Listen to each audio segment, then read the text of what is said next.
好，再回到環球大亂線的節目現場。好，農曆春節的連假過完了，觀眾朋友能想到呢，年後第一個親自飛到中國大陸，然後尋求商機、開拓合作，順便拜個晚年的國家領袖，會是德國總理梅爾斯嗎？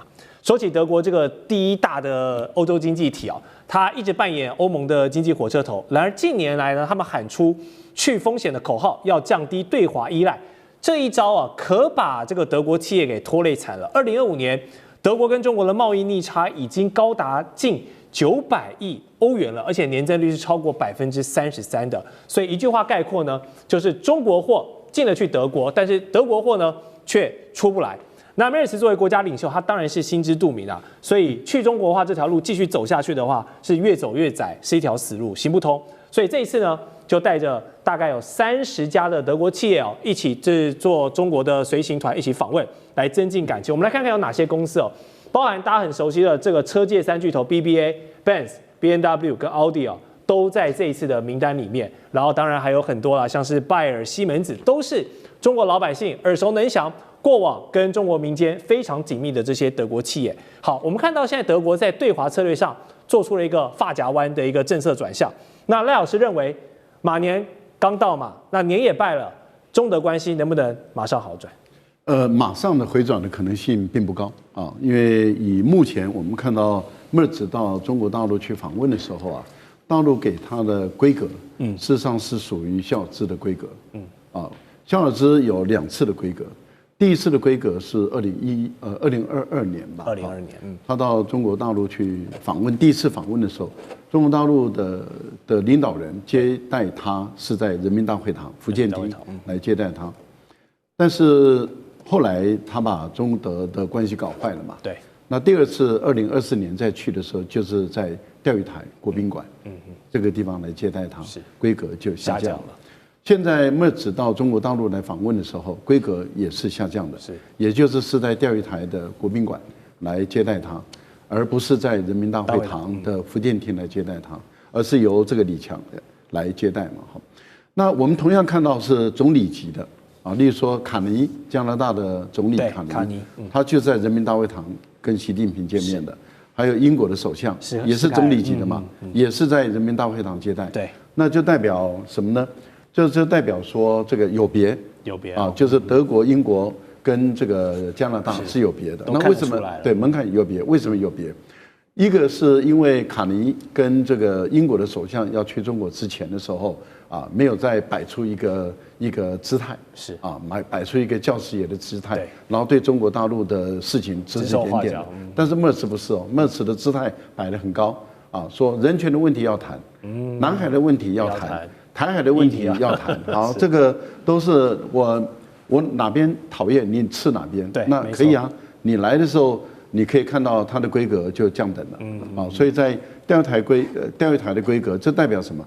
代表中德的關係沒有大突破。是，那為什麼沒有大突破？那因此習近平提出了3個希望，3個希望，那就看你做得到做不到。你如果正面的回應有做到，滿足中國大陸的3個希望。那我覺得中德的關係才會慢慢的一步一步的好轉。是，那這要看你德國政府的努力，而不是中國政府的努力。為什麼？因為中國沒有主動要跟德國的關係搞壞，是你德國2屆政府主動的把中國的關係搞壞。為什麼？梅克爾下台之後，德國的政府就是主動的搞壞跟中國的關係嘛。因為當時德國的政府完全轉向美國，然後片面的改變了跟中國的關係，然後說要什麼去風險化，也是德國提出來的，也是德國的這個馮德萊恩提出來的，要去風險化，什麼產能過剩啊，什麼啊那個啊要那個不再依賴中國。這次梅爾斯還說要降低依賴中國，這也是提出來的，在聯合新聞公報裡面還是同樣的在提這句話。中國說我關注到了。你德國也說你關注到了，好，我關注到你的，你關注到我的，那我們各說各話嘛，這代表什麼？各有分歧還是在？好，那我們要問一個問題啦，你說 BBA 賣不動，那是誰的錯？是你的錯，不是我的錯啊。你為什麼賣不動？本來中國有很多的大汽車廠，它是跟德國的 Benz 是合作的，沒錯，合作做電動車的，而且當時的股份是各50%，中國沒有佔你便宜，是誰撤資的？是德國撤資。你自己撤資，後來你的電動車自己發展不起來，中國發展起來了，你來怪中國，那不是笑死人的事。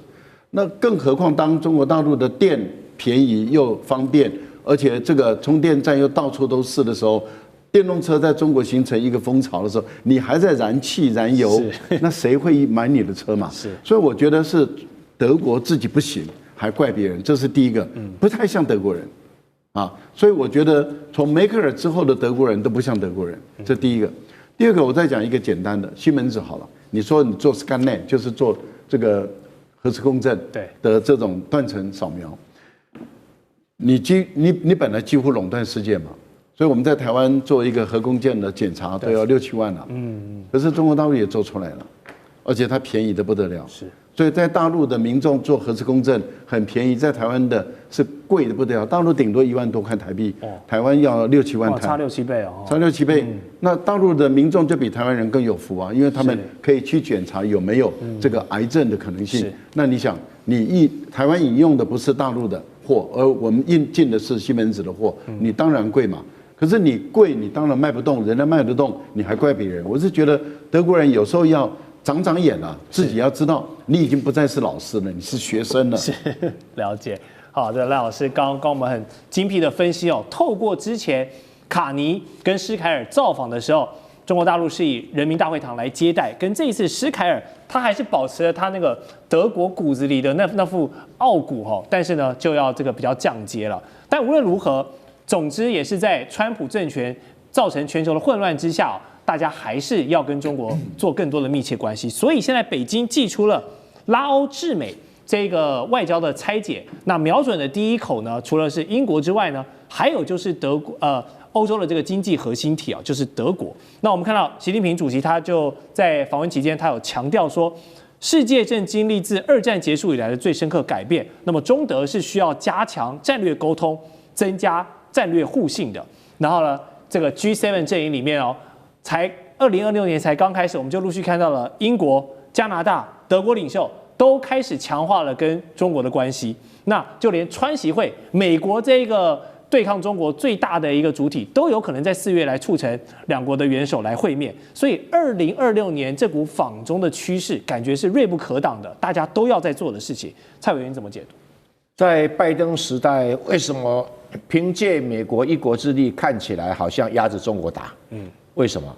其實不是美國多強大，因為美國的 GDP 要比中國好吧，就算你是這個30兆對20兆吧，也還好嘛哈。是。可是因為它加上了什麼？英加德法澳，是。這主要是這5個國家在戰略上對美國依賴太高了。所以這幾個國家加起來等於另外一個中國大的一個 GDP 規模，所以跟美國加起來成2個半對1個中國，人多勢眾，哎，對，人多勢眾，錢多壓，這個氣派大。那對中國來講，一直在鼓勵這幾個國家能夠有戰略自主，能夠走自己的道路，維護自己的利益。可他跟着美國走，偏偏都是服膺於美國的利益。那以前這些國家還沒有這種感覺，川普上來啊，關稅大戰一打，把他們打醒了。原來我們這幾個國家的利益跟你美國利益是不一樣的，你會犧牲我們的利益來為了維護你美國的利益，所以紛紛的醒來，啊，他眼光一看，我以前幹嘛老是跟着美國來跟中國對槓啊？反正我跟中國合作的機會失去很多的先機啊，比如說剛才我們賴教授有提到。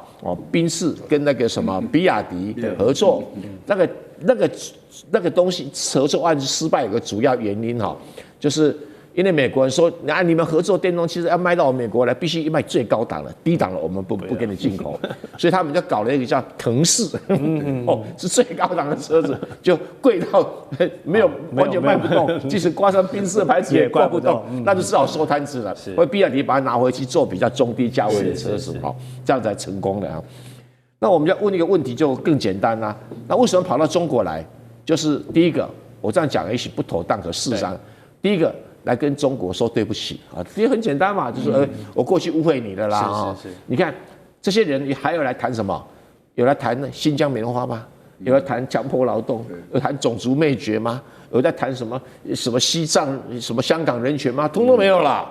頂多黏的說，那李智英怎麼樣？就其他沒啦。對，所以這一個整個是一個戰略環境的改變，是中國的耐心加上川普的魯莽，所以這些人幡然悔悟。那中國也不計較，那加強跟他們合作。當然，合作的程度、內容可能會因地制宜啊。不過你可以看到，英國很開心回去了，对，加拿大更開心回去了，那德國也還蠻算開心回去了，至少跨出第一步啊。對，是這樣。对，一般是蠻開心的，對不對？現在就剩下一個澳洲哈，為了一個達爾文港哦，我看看他內心也蠻糾結，他現在被美國掐着脖子，他們搖晃啊。那中國也不吭聲，就很有耐心去對待處理你哈。這個，所以我是覺得今年度啊，為什麼要造訪中國這麼樣的熱烈？原因就是戰略轉向。戰略轉向啊，那這個轉向能夠轉多久、轉多深、轉多大？今年是個觀察年，是今年要持續的觀察。好，那說到德國，大家都知道过去他們這個以工業聞名而強，特別是4輪的車哦，哇，這個男孩子都喜歡機械感。我們在座4個男生應該也都很喜歡這個德國車啊。過去剛剛有提到 BBA、Mercedes-Benz、BMW 跟奧迪，過去說到這3個牌子都是豎起大拇指的，曾經也是中國大陸很多這些中產階級的身份標配啊。然而，現在有一個最新的數據顯示，就是以 BBA 為首這一眾德國的豪車品牌，在中國市場的忠誠度已經跌破18%了。要知道，這不僅僅是數據上的一個銷售下滑，更是直接從這個汽車，應該說車啦，技術這個工業時代信仰的一個崩壞啊。當然，這也是大勢所趨哦，因為現在的科技進步、時代更迭、大環境，你這個燃油引擎已經是慢慢的走向末期了嘛，這也是過去德國守護了100年的工業皇冠。那強如 BBA 也是難抵現在新能源車、電動化跟智能化這個中國大軍、中國車的這個狂潮的進入哦。所以進入到馬達加電池的時代，還有智慧座艙，中國車廠既有技術專利權，又有市場話語權。雖然梅爾斯這一次來中國是希望改善雙方的關係，但是如果連車的生意都搞不定 ，BBA 還是賣不進去。比亞迪繼續在歐洲市場大殺四方的話，這2國的貿易逆差有辦法解決嗎？我覺得短期之內可能看不到解決哈。我們就以去年2025年中德2國的貿易的一個金額跟大家做一個說明。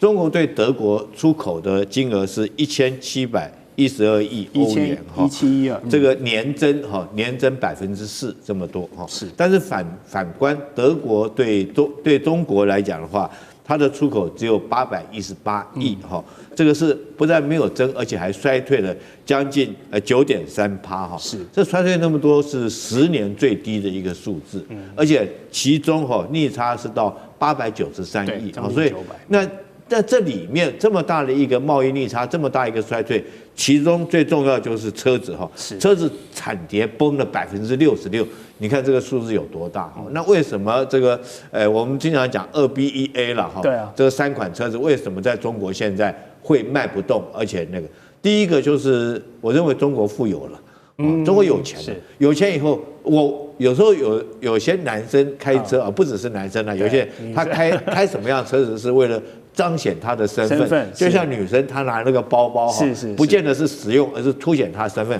我掛的是這個愛馬仕的，那代表我的身份到那種 label 等級。那現在中國因為有錢了，以前這個還比較，他2BEA 已經可以凸顯他的身份了。他現在來講，有一年哈，我到上海去旅遊的時候，我看到那個區哈，裡面每一部車子出來都是超跑級，都是超跑。你看啊，包括意大利的這個什麼瑪莎拉蒂啦，這個蘭博基尼啦，哈，或者是最起碼也是一個法拉利哈。所以大概他們為了凸顯身份，已經到這種程度。那第二個，我認為還有一個原因賣不動，就是中國的車子電動車 CP 值確實是很高，沒錯，它也有很高品牌，像比亞迪的仰望啊，包括到美國紐約州州長來都愛不釋手，他說馬上要買2樣。所以中國自己很多電動車哈，它反而很務實的，對他來講很實用。反而你這種中間這種2BEA 的高不高、低不低的，反而在中国就被上下端壓縮了，對，就賣不動，被壓縮掉了。好。真的，這個大家都喜歡車哈，然後看來2026年中國的車還會有繼續帶給大家很多的驚喜。好，下段節目我們要來看美中的 AI 大戰，就是中國大陸的半導體全國產化要殺出歐美包圍圈，這個契機出現了沒有？那繼續跟3位來賓，待會有更多的專業討論。地緣政治、美中之爭、戰略價值、強權崛起、小國生存，現在與未來洞悉事件走向，掌握世界脈動，全球觀點盡在環球大戰。